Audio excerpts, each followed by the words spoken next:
जय श्री कृष्ण। स्वागत है आपका गीता ज्ञान में, जहां हम श्रीमद् भगवद गीता के दिव्य उपदेशों को सरल भाषा में समझते हैं। किसी जीव को कष्ट देकर तुम मुझे खुश कैसे देख सकते हो? श्री कृष्ण जगत के स्वामी हैं, वह कण कण में निवास करते हैं। छोटे से छोटे जीव के हृदय में ईश्वर का वास होता है।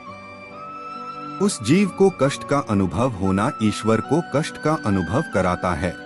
अर्थात किसी जीव को कष्ट देकर अपने ईश्वर को खुश कैसे देख सकते हैं? वह दिन मत दिखाना कान्हा कि हमें खुद पर गुरूर हो जाए। रखना अपने दिल में इस तरह कि जीवन सफल हो जाए।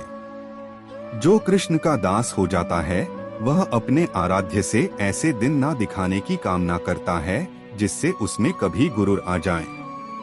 वह तो अपने कृष्ण का सेवक बनकर ही जीवन सफल बनाना चाहता है। जो हुआ अच्छा हुआ, जो होगा अच्छा होगा। स्वयं को मुझ पर छोड़ दो, अपने कर्म पर ध्यान दो। कर्म ऐसा जो स्वार्थ रहित पाप रहित हो। कृष्ण अपने भक्तों को कर्म का मार्ग दिखाना चाहते हैं। वह कहते हैं, अपने कर्म समाज के प्रति और मानव कल्याण के प्रति केंद्रित करते हुए करो। बाकी फल की चिंता मत करो, उन सभी कर्मों को मुझे समर्पित करो। इस मार्ग को अपनाकर तुम मुझे प्राप्त कर सकते हो, मेरे प्रेम का भागीदार बन सकते हो। ज्यादा हंसने और बोलने वाला व्यक्ति अगर चुप हो जाए तो मान लेना वह भीतर से टूट चुका है।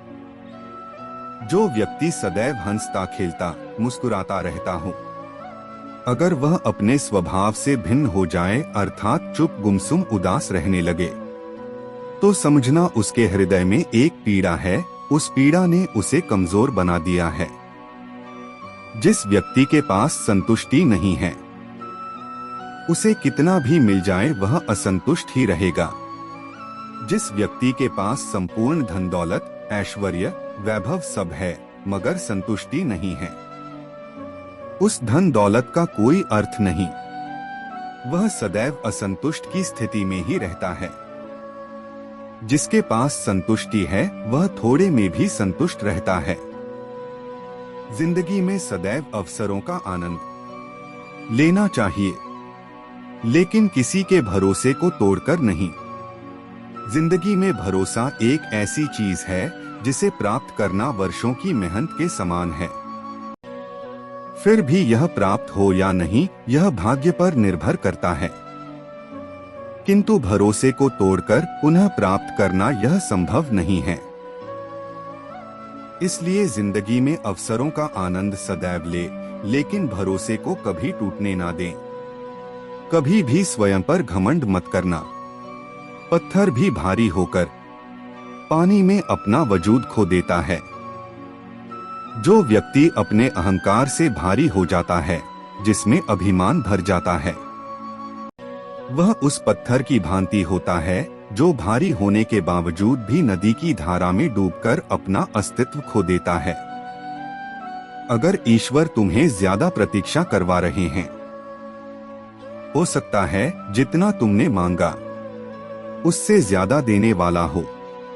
अगर किसी लक्ष्य, खुशी या सफलता की प्राप्ति में लंबा समय लग रहा है, प्रतीक्षा की अवधि अधिक है, तो हो सकता है आपकी अपेक्षा से ज्यादा आपको मिलने वाला है। अपने कर्म पर अडिग रहिए और विश्वास रखिए उस ईश्वर पर जो आपके कर्म की परीक्षा ले रहा है। मैं विधाता होकर भी विधि के विधान को नहीं टाल सका। मेरी चाह राधा थी और चाहती मुझको मीरा थी, पर मैं हो रुक्मणी का गया। मूल्य बदल सकते हैं पर कर्तव्य नहीं। समय और स्थिति बदल सकती है, पर सही और गलत की पहचान में स्थिरता जरूरी है। सच्ची भावना व्यक्त करने से समाधान की शुरुआत होती है। अर्जुन ने अपने भय और मोह को छिपाया नहीं, जिससे श्री कृष्ण ने गीता का ज्ञान देना शुरू किया। आदर्श स्थिति की प्रतीक्षा न करो, जो है उसी से शुरुआत करो। युद्ध की भूमि आदर्श नहीं थी, पर वही अर्जुन के आत्मबोध का स्थान बनी। मूल्य बदलने नहीं चाहिए, भले ही परिस्थिति बदल जाए। अर्जुन के लिए रिश्ते बदल गए, पर उसे धर्म से हटना नहीं था। निर्णय लेने के लिए पहले भावनाओं को शांत करना जरूरी है। जैसे तूफान के बीच नाव नहीं चलती, वैसे ही क्रोध या मोह में निर्णय नहीं लिया जाना चाहिए। दुख को दबाने से नहीं, समझने से मुक्ति मिलती है। अर्जुन ने दुख को स्वीकारा, तभी वह ज्ञान के लिए तैयार हुआ। जिसे तुम हार समझते हो, वही ज्ञान की शुरुआत हो सकती है। अर्जुन का हथियार छोड़ना उसकी पराजय नहीं, आत्मचिंतन का आरंभ था। सबसे बड़ी जिम्मेदारी अपने ऊपर है, दूसरों पर नहीं। श्री कृष्ण ने अर्जुन को जिम्मेदारी खुद लेने को कहा। भागना विकल्प नहीं था। असली पराजय तब होती है जब तुम कोशिश छोड़ देते हो। युद्ध छोड़ना पराजय होती, चाहे दुश्मन कितने ही बलवान हो। तटस्थ रहकर ही सच्चा ज्ञान प्राप्त होता है। श्री कृष्ण ने पक्ष नहीं लिया, केवल सत्य और धर्म के पक्ष में खड़े हुए।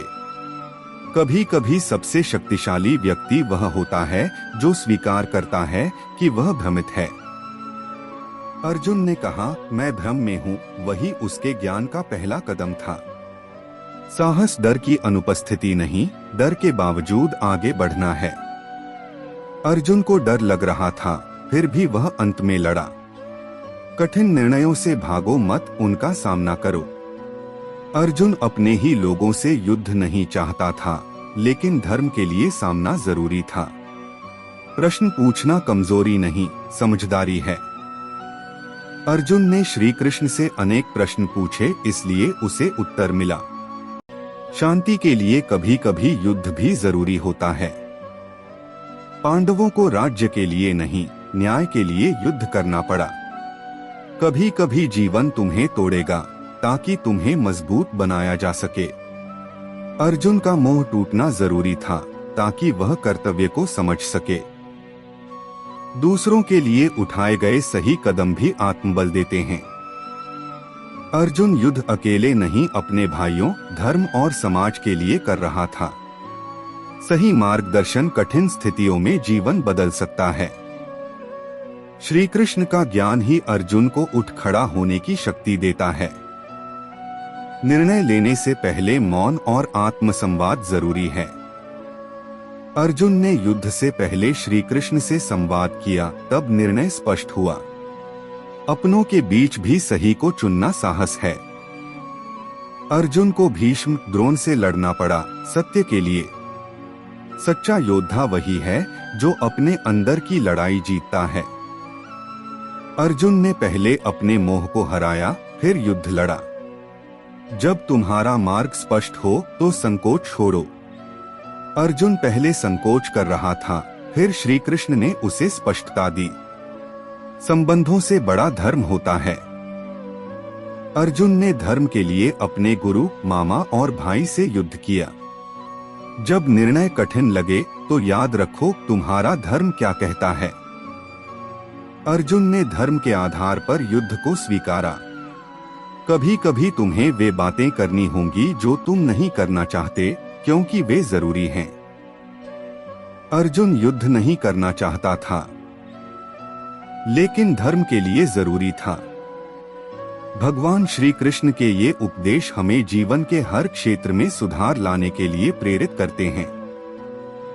भगवान ने गीता में हमें यह सिखाया कि जीवन में सफलता और संतुलन केवल हमारे कर्म, मानसिक शांति और आत्मा की जागरूकता पर निर्भर करते हैं। हमेशा याद रखें, कर्म ही पूजा है और जो हमारे साथ होता है वही सही होता है। अगर आपको आज का वीडियो पसंद आया हो तो कृपया इसे लाइक और शेयर करें और हमारे चैनल को सब्सक्राइब करना न भूलें ताकि आप हमारे अगले वीडियो से भी जुड़ सकें। आपका जीवन खुशहाल और शांतिपूर्ण हो।